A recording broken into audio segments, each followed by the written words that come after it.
하나님의 지혜대로란 제목으로 야고보서 14번째 말씀을 나누려고 합니다. 우리가 이 야고보서 3장의 처음 부분과 이 중간 부분까지 두 번을 저희가 함께 말씀을 나누는데, 그것을 통해서 우리가 혀의 또 말의 바른 사용법을 우리가 알게 되었습니다. 그것이 무엇이었냐면은 첫 번째는 하나님께 영광 돌리는 것이었죠. 우리가 말을 할 때에 그 말을 통하여서 하나님께 영광 돌리는 것, 그리고 또 하나는 하나님을 찬양하는 것이었습니다. 그래서 이렇게 하나님의 뜻대로 사용했을 때에 비로소 그 사람을 믿음이 있는 사람이다 라고 이야기할 수가 있었습니다. 왜냐하면 하나님의 뜻대로 살아가는 것, 그래서 하나님의 뜻대로 나의 말과 행동을 내비치는 삶이야말로 하나님께서 우리에게 주신 믿음이 바로 작용하는 것이기 때문에 비로소 그때에 믿음이 있는 사람이라고 야고보 사도는 이야기했습니다. 이제 그 뒤에 이어지는 오늘 본문은 3장 맨 처음에 있었던 내용과 연결이 되는데, 우리 3장 1절을 보시면 어떤 말씀이 있었냐면, 내 형제들아 너희는 선생된 우리가 더 큰 심판을 받을 줄 알고 선생이 많이 되지 말라라고 말씀합니다. 근데 여기서 오늘 본문은 선생, 그러니까 말을 하는 이 하나님의 말씀을 전하는 사람에 대해서 이야기를 하는데, 이 선생 중에서 13절 초반에 너희 중에 지혜와 총명이 있는 자가 누구냐라고 물어봅니다. 그러니까 이 말씀은 오늘 말씀에서 무엇을 두 가지로 구분해서 보셔야 되냐면, 하나는 하나님으로부터 지혜를 받아 하나님의 능력으로서 하나님의 말씀을 전하는 자와, 또 하나는 자신의 뜻대로 자신의 지위를 높이기 위해서 자신의 뭔가 명예를 위하여서 자신의 이야기를 하는 사람, 이 두 사람을 비교해서 대조해서 보시면 더 말씀을 이해하시는지 하기가 좋습니다. 그래서 지혜와 총명이 있는 자가 누구냐라고 물어봤을 때 이 지혜와 총명이 있습니다라고 자기 스스로 자답하는, 스스로 말하는 사람들이 있었습니다. 가짜 지도자들이 있었는데, 이 사람들은 자기가 갖고 있는 작은 지식, 그러니까 사도들로부터 받은 지식을 마치 자기가 다 아는 것처럼 교회에서 자랑스럽게 이야기하는 겁니다. 내가 하나님의 뜻을 다 알고 있어. 그러니까 나를 따라오세요. 그러면은 당연히 구원받을 수 있습니다. 이렇게 초대교회에 야고보 사도가 있었던 그 교회에 많은 이들이 내가 선생입니다. 내 뜻을 따르세요. 내 말이 진리입니다. 라고 했던 사람들이 굉장히 많았다는 겁니다. 그 사람한테 물어보는 거죠. 지혜와 총명이 있는 사람이 누구냐? 근데 이 사람들한테 야고보 사도는 지혜와 총명이 있는 사람이 누군지를 명확하게, 정확하게 직시하게 만들어줍니다. 뭐라고 말씀합니까? 행함으로 보이지 않는 너희 모든 말은 거짓이다 라고 이야기합니다. 그러면서 하나님께 영광을 돌리지 못하는 죄의 말들을 하는 너희라고 이야기하죠. 그래서 바로 13절 하반부에 보면 그는 선행으로 말미암아 지혜의 온유함으로 그 행함을 보일지니라 라고 말씀합니다.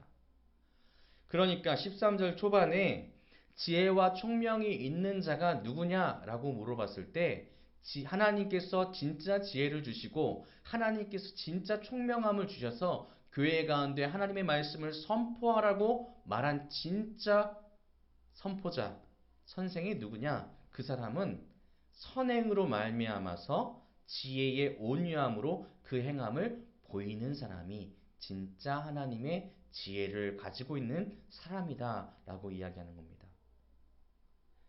그러니까 진짜 지혜와 총명이 있는 사람이라면 진짜 하나님의 말씀 가운데 진정으로 그 삶의 말씀대로 행하는 것이 보여져야 된다는 거죠.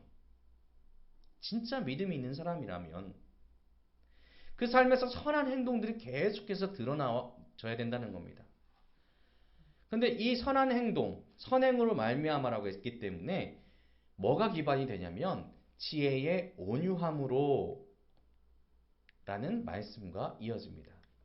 그러니까 온유함으로, 그거는 헬라어로 보면은 엔프라우데티라는 그런 단어를 쓰는데 이거는 온유함 안에서입니다.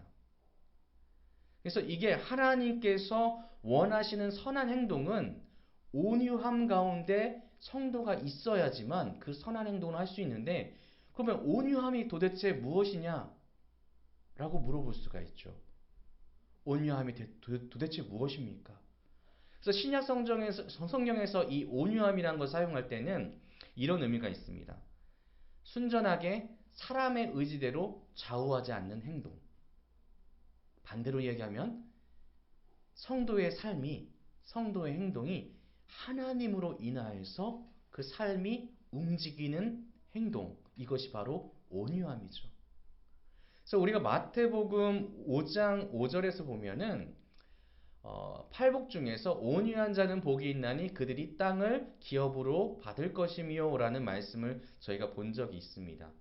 그래서 이 온유하다라는 것은 하나님의 말씀으로 인하여서 살아가는 사람들, 그래서 이 사람을 또 뭐라고 이야기하냐면 마음이 가난한 사람들, 겸손하고 겸손해져서 하나님께서 내게 명령하신 대로 순종하며 사는 사람들이 마음이 가난한 사람, 온유한 사람, 오늘 말하는 선행을 행할 수 있는 사람, 참된 진리를 받은 사람, 즉 믿음이 있는 그리스도인이다 라고 이야기할 수 있죠. 그래서 하나님께서 우리에게 불러주신 또 보내주신 성령님의 인도하심 따라서, 보호하심 따라서 우리가 그렇게 살아갈 때에 우리는 이 질문에 대한 답을 할 수 있습니다. 지혜와 총명이 있는 사람이 누구입니까? 성령의 인도하심을 받아 하나님의 뜻대로 주의 일들을 행하는 선한 행위를 하는 우리 그리스도인입니다 라고 이야기할 수 있다는 겁니다.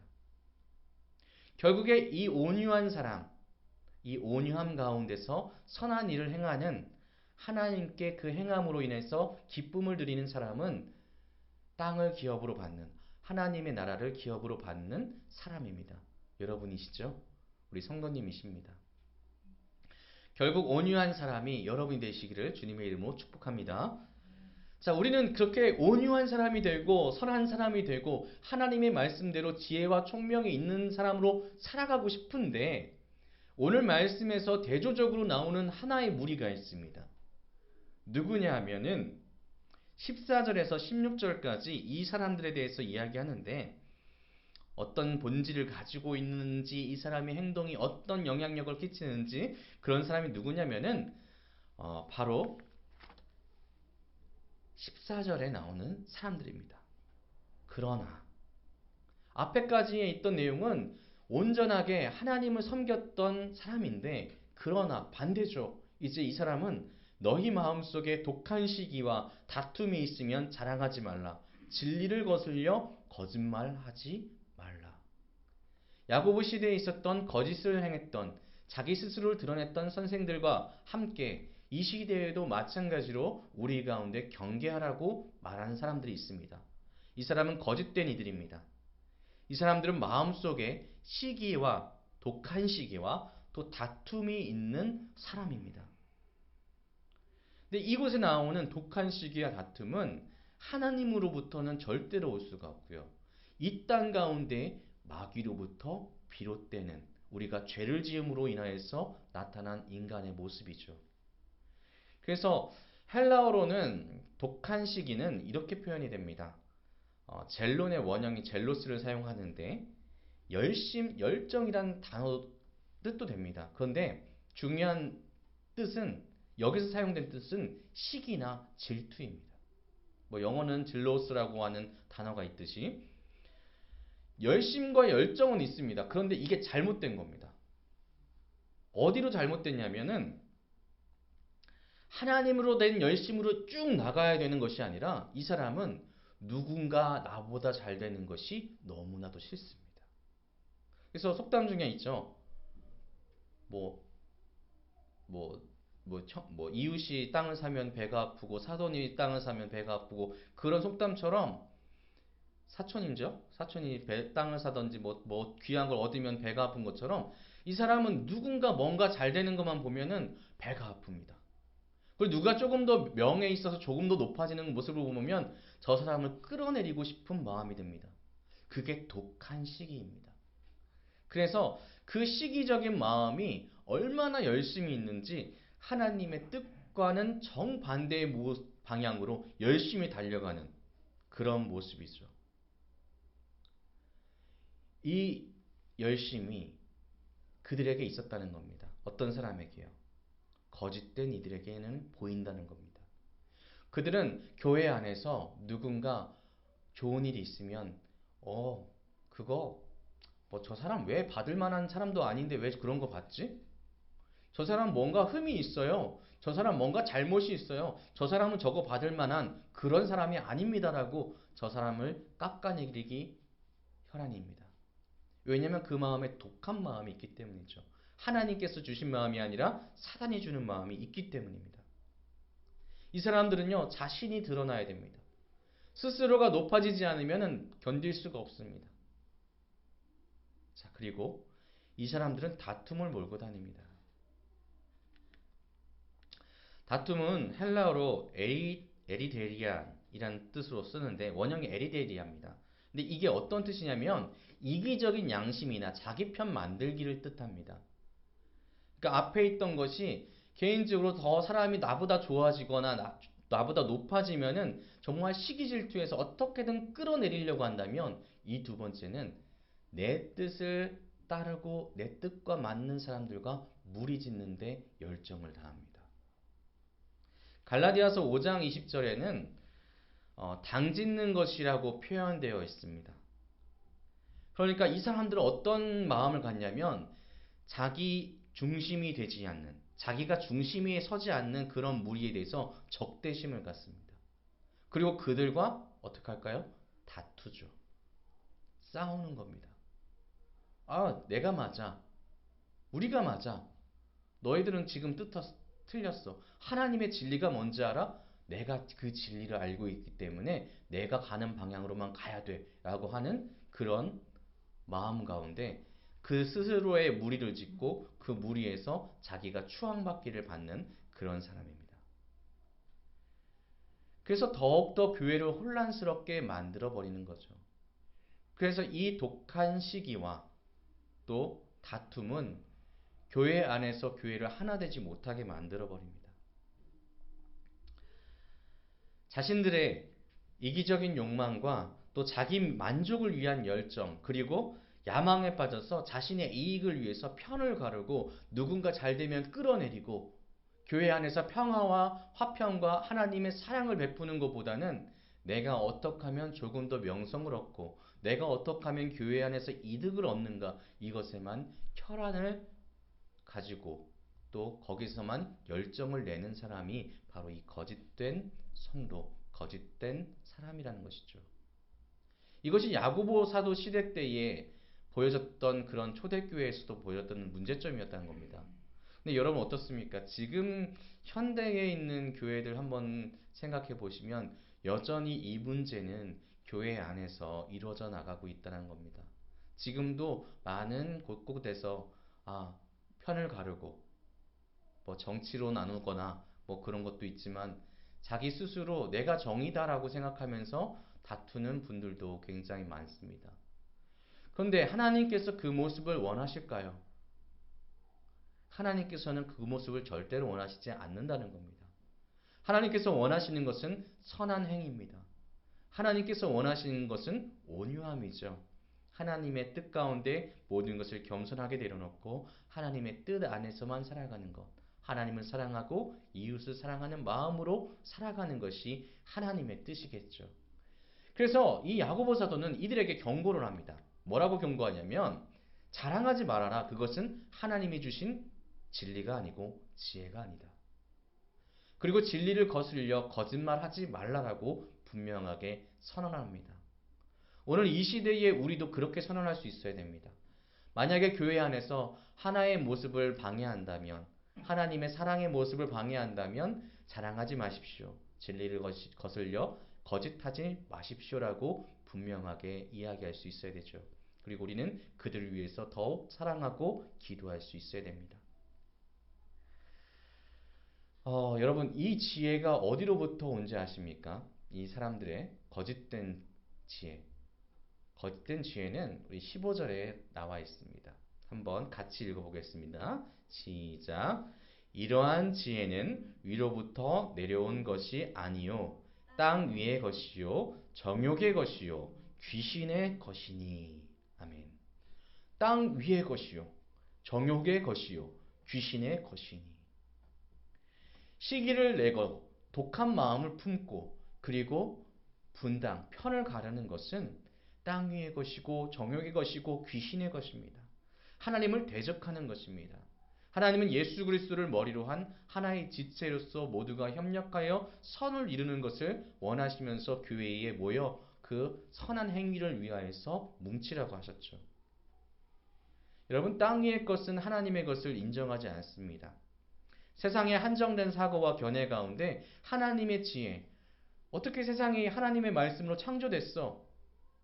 하나님이 신이야? 뭐 그런 옛날 사이비 같은 것 믿지 마. 이렇게 자신의 것들로 틀을 잡아놓죠. 정욕의 것은 영적인 것과 비교되는 육적인 것입니다.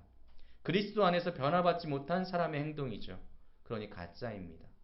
그리고 귀신의 것은 성령에 의해서 하나님의 뜻으로 살아가는 것이 아니라 마귀에 의해서 그 행동과 생각을 지배받고 선동되어서 하나님의 뜻과 반대인 모습으로 살아가는 그런 귀신의 것, 마귀의 것을 의미하는 거죠.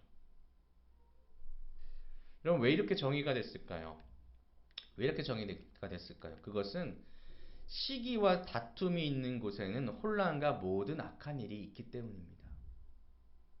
개역 성경으로 해석되었을 때 이 앞에는 왜냐하면이라는 것이 붙습니다. 왜냐하면 시기와 다툼이 있는 곳에는 혼란과 모든 악한 일이 있습니다. 왜냐하면 그래서 거짓된 지혜가 있는 곳, 그러니까 14절에 시기 질투를 가진 거짓된 지혜가 있는 곳에는 혼란스럽습니다. 그리고 모든 악한 일이 있습니다. 여러분, 교회라는 건물이 있다고 해서 그곳이 진짜 교회일 수는 없습니다. 그렇죠? 거짓된 다툼이 있고 시기가 있고 그리고 혼란이 있고 사단이 행하는 것들이 있다면 그것을 어떻게 교회라고 하겠습니까?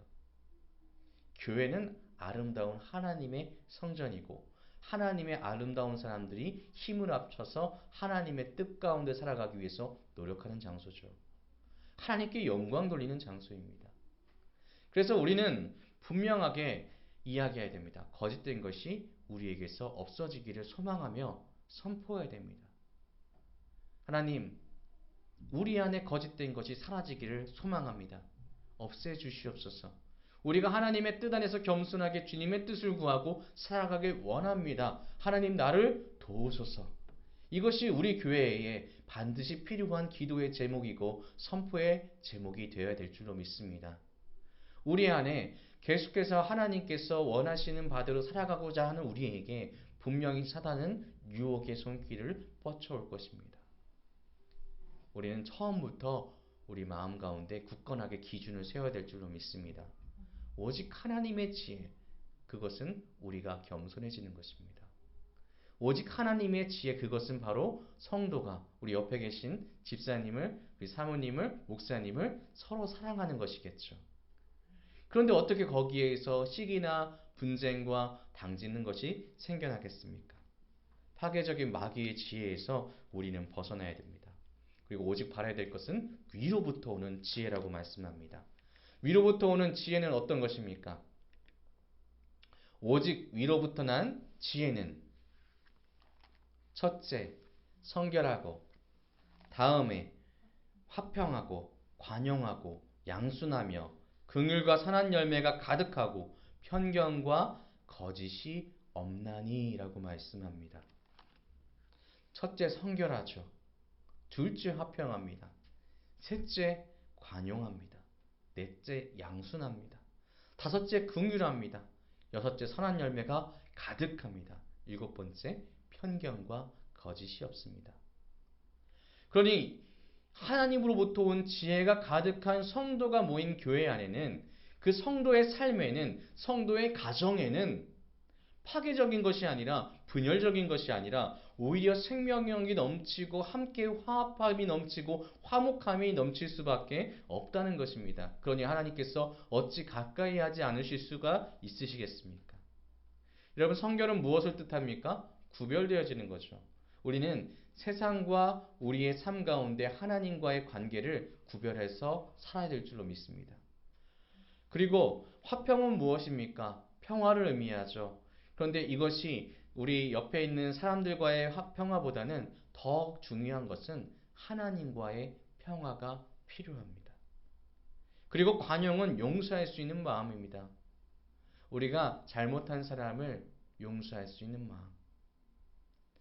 참으면서 기다려줄 수 있는 마음. 그가 나에게 상처를 줄지언정 내가 그것을 기다릴 수 있는 마음. 양수는 누군가를 미워하고 질시하기보다는 감싸주는 것입니다. 그리고 긍휼은 나보다 남을 더 생각하는 마음이죠. 그리고 편견과 거짓이 없어서 이것은 세상과 기준이 다른 겁니다. 세상에서는 돈이 많고 적음, 뭔가 부하고 또 가난한 것에 대한 것, 그리고 깨끗한 것과 더러운 것에 대해서 구분을 해놓고 나서 사람에 대해서 이렇게 평가를 하지만 우리 그리스도인은 하나님의 마음을 품고 그들에게 대한 선입견이 아닌 하나님의 사랑으로서 먼저 대해야 된다는 것이죠. 여러분, 하나님이 주시는 지혜는, 위로부터 오는 지혜는 이러한 것입니다. 누군가와 다투고 갈라지는 것이 절대로 아니죠. 누군가와 사랑하고 하나가 되는 것입니다. 제가 좋아하는 그 구호가 있는데, 제가 청년 때 한 10년간 불렀던 저 기독교 단체의 구호였습니다. 하나 되어 더불어 땅끝까지. 근데 이 구호를 제가 이 말씀과 또 연결해 보면은 이렇게 외치고 싶습니다. 하나 되어서 더불어서 하나님 나라까지 가기를. 우리 모두가 하나님 나라까지 갈 때에 하나님께서 주시는 지혜로 충만하시기를 주의 이름으로 축복합니다. 그 충만하신 지혜가 여러분의 삶 가운데 눈물과 슬픔과 낙담과 시기와 질투와 분냄과 화남과 성냄보다 하나님께서 원하시는 성결과 화평과 관용과 양순과 긍휼과 선한 열매와 또한 모두를 품을 수 있는 사랑으로 가득 차시기를 주의 이름으로 소망합니다. 여러분, 사랑하는 성도 여러분, 하늘로부터 오는 참된 진리가 우리 함께 가는 교회에 있게 하기 위해서 날마다 기도해 주시길 바랍니다. 그리고 우리가 성장해 나갈 때에 저는 성장할 것을 믿고 또 계속해서 기도하고 있는데 성장해 나갈 때에 분명히 많은 분들이 다른 분들이 오실 겁니다. 그분들과 함께 연합하여서 주의 일을 할 때 주의 뜻을 구하며 하나님과 함께 동역자와 함께 이웃과 함께 나갈 때에 그때에 우리가 하나 되어서 주의 일들을 감당할 수 있도록 날마다 주의 지혜로 충만한 그런 교회가 되기 위해서 늘 기도해 주셨으면 좋겠습니다. 아멘이시죠? 예, 날마다 주의 지혜 가운데 사시는 우리 성도님 되시기를 축복합니다. 기도하겠습니다.